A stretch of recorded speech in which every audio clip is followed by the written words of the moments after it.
Hello dear students, मैं Vishal Pathak and welcome you to our YouTube channel the Eklavya.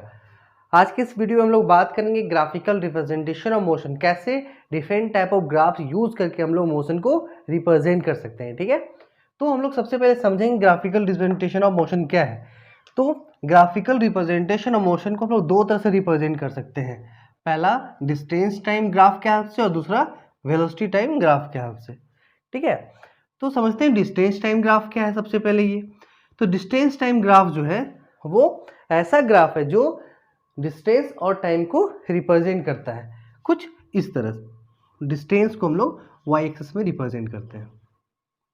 ठीक है, तो ये ग्राफ के हेल्प से क्या कैलकुलेट कर सकते हैं हम लोग बात करें तो इस ग्राफ के हेल्प से हम लोग डिस्टेंस दिया ही हुआ है, टाइम इसमें दिया ही हुआ है, तो इस ग्राफ के हेल्प से हम लोग किसी भी ऑब्जेक्ट के मोशन को मतलब स्पीड को रिप्रेजेंट कर सकते हैं। ठीक है, कैसे कैलकुलेट स्पीड कर सकते हैं तो अभी हम लोग समझेंगे। तो डिस्टेंस टाइम ग्राफ बात करें हम लोग कि कोई भी ऑब्जेक्ट जो मोशन में होता है तो दो तरह से होता है, एक यूनिफॉर्म में एक नॉन यूनिफॉर्म में। तो यूनिफॉर्म में होगा तो क्या करेगा, हम लोग बताए थे पिछली वीडियोस में कि जब भी ऑब्जेक्ट यूनिफॉर्म मोशन में हो तो ग्राफ कुछ इस तरह से प्लॉट होगा, यानी कि स्ट्रेट लाइन में प्लॉट होगा। जब नॉन यूनिफॉर्म में हो तो कुछ जिग जैग है ना, इस तरह से रिप्रेजेंट होगा। तो अभी हम लोग देखना है यूनिफॉर्म मोशन जा रहा है तो ऊपर क्या रिप्रेजेंट कर रहा है, डिस्टेंस को रिप्रेजेंट कर रहा है, और राइट साइड जा रहा है तो टाइम को रिप्रेजेंट कर रहा है। मतलब जैसे से आगे जा रहा है टाइम बढ़ रहा है, जैसे ऊपर जा रहा है वो डिस्टेंस बढ़ रहा है। तो हम लोग इससे रिप्रेजेंट होगा। तो लेटेस्ट सपोज मान लो पॉइंट ये और ये पॉइंट के बीच में हम लोग को स्पीड निकालना है ना, कितना स्पीड होगा किसी भी दो पॉइंट के बीच में स्पीड कैलकुलेट करने के लिए क्या करेंगे। मान लो ये पॉइंट है ये, ठीक है, यहाँ पे ये वाई एक्सिस इसलिए इसको y1 मान लो, ये एक्स एक्सिस x1 मान लो। ठीक है, अब मान लो कि y1 जब पोजीशन था इसमें कितना डिस्टेंस ट्रेवल कर चुका है, s1 डिस्टेंस ट्रेवल कर चुका है। ठीक है, अब नेक्स्ट यहाँ पे आ जाओ, यहाँ पे यानी कि x2 टाइम में कहाँ किस पोजीशन में था वो था y2 पोजीशन में। y2 पोजीशन कितना डिस्टेंस ट्रेवल कर चुका है, s2 डिस्टेंस ट्रेवल कर चुका है। अब इस कंडीशन में हम लोग क्या करेंगे, इस कंडीशन में लोग क्या करेंगे, स्पीड का हम लोग फॉर्मूला जानते हैं। स्पीड इक्वल टू क्या होता है, डिस्टेंस अपॉन टाइम। ओके, तो यहाँ पे डिस्टेंस कितना है, ये डिस्टेंस है, ये टाइम है। तो यहाँ पे हम लोग बात करेंगे एक्सिस का, तो यहाँ पे speed is equals to distance. Distance कितना ट्रेवल होगा, यहाँ पे वाई एक्सिस डिस्टेंस का है और अपॉन टाइम कितना में है, एक्स एक्सिस में है। तो आप लोग पढ़े होंगे Y axis upon X axis किसको रिप्रेजेंट करता है, स्लोप को रिप्रेजेंट करता है। ठीक है, is equal to Y axis में कौन है, वाई एक्सिस में कौन है, डिस्टेंस, इसके बीच में निकालना है। It mean y2 minus y1 upon x2 minus x1।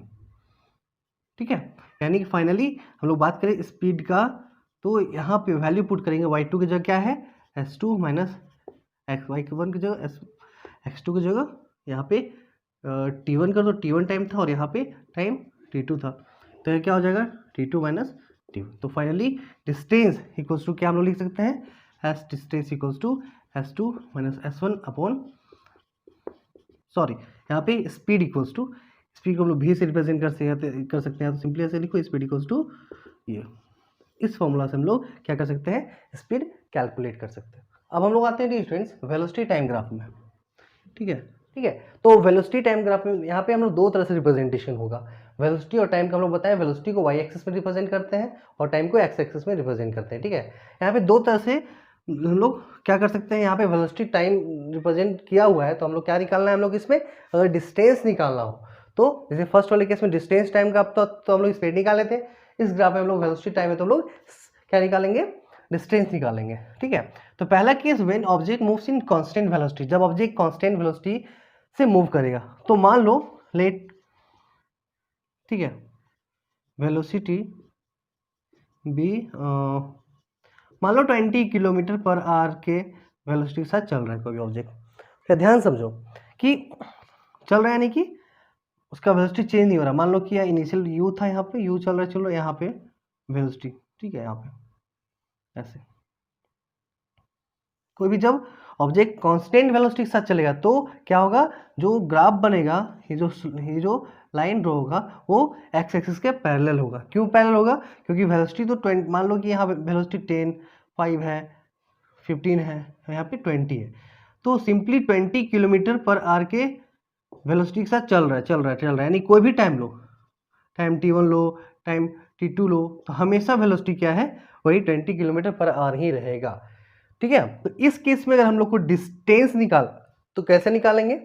तो देखो कोई भी 2 पॉइंट ले लो, दो पॉइंट ले लो, ठीक है, ये पॉइंट ए मान लो, ये पॉइंट बी मान लो, ठीक है, ये पॉइंट ऐसे एक लाइन परपेंडिकुलर ड्रॉ कर दो, इसके यहाँ ड्रॉ कर दो, तो ये पॉइंट को सी मान लो, ये पॉइंट को डी मान लो, यानी कि टाइम t1 में भी उतना ही था वेलोसिटी 20 किलोमीटर पर आवर, और टाइम t2 में भी उतना ही था 20 किलोमीटर पर आवर, यानी किसी भी टाइम, यानी टाइम यहाँ क्या है? यूनिफॉर्म है, यूनिफॉर्म इंडिपेंडेंस है, मतलब किसी भी, यानी किसी भी टाइम ले लो, कोई भी टाइम ले लो, वेलोसिटी उतना ही होगा। तो जब भी बात किया जाए कि एक वेलोसिटी टाइम ग्राफ ड्रॉ करो जिसमें वेलोसिटी जो है वो यूनिफॉर्म हो, तो कुछ इस तरह से आपको रिप्रेजेंट करना होगा, यानी कि ये जो लाइन ड्रॉ होगा वो एक्स एक्सिस के पैरेलल होगा, टाइम के पैरेलल होगा। तो अब हम लोग को डिस्टेंस निकालना है किसी भी 2 पॉइंट के बीच में, तो कैसे निकालेंगे? तो सबसे पहले हम लोग जानते हैं डिस्टेंस का फॉर्मूला। आ जाओ, डिस्टेंस इक्वल टू क्या होता है?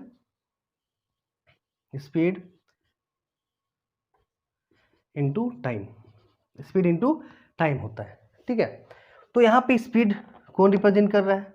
स्पीड मतलब वेलोसिटी, ये लाइन रिप्रेजेंट कर रहा है, यहाँ पे टाइम ये लाइन रिप्रेजेंट कर रहा है, तो यहाँ पे तो उस केस में क्या था? पहले के केस में स्लोप था, बट यहाँ तो स्लोप नहीं है, यहाँ पे इनटू करना होगा, मल्टीप्लाई करना होगा। किसको मल्टीप्लाई करेंगे? स्पीड और टाइम करेंगे, स्पीड और टाइम को। तो जब भी डिस्टेंस कैलकुलेट, जब भी किसी भी 2 पॉइंट के बीच में डिस्टेंस निकालना हो, तो उस दोनों पॉइंट के जो बीच में जितना भी एरिया है उसका हम लोग निकालते हैं, उसको कैलकुलेशन करते हैं, यानी कि यहाँ पॉइंट अगर ए और बी है तो इसके नीचे जितना भी एरिया है, ये एरिया को निकालेंगे तो क्या होगा? इसके बीच में डिस्टेंस निकल जाएगा, ठीक है। तो यहाँ पे क्या है? डिस्टेंस कैसे निकाल? डिस्टेंस इक्वल्स टू क्या? Area of, area within what? A and B, या तो area between A and B के बीच में जितना ये एरिया निकालते हैं हम, इट मीन यहाँ पे क्या होगा? Area of A B C D हम लोग निकाल लें तो क्या होगा? डिस्टेंस निकल जाएगा। तो डिस्टेंस का फॉर्मूला क्या होगा? Distance S equals to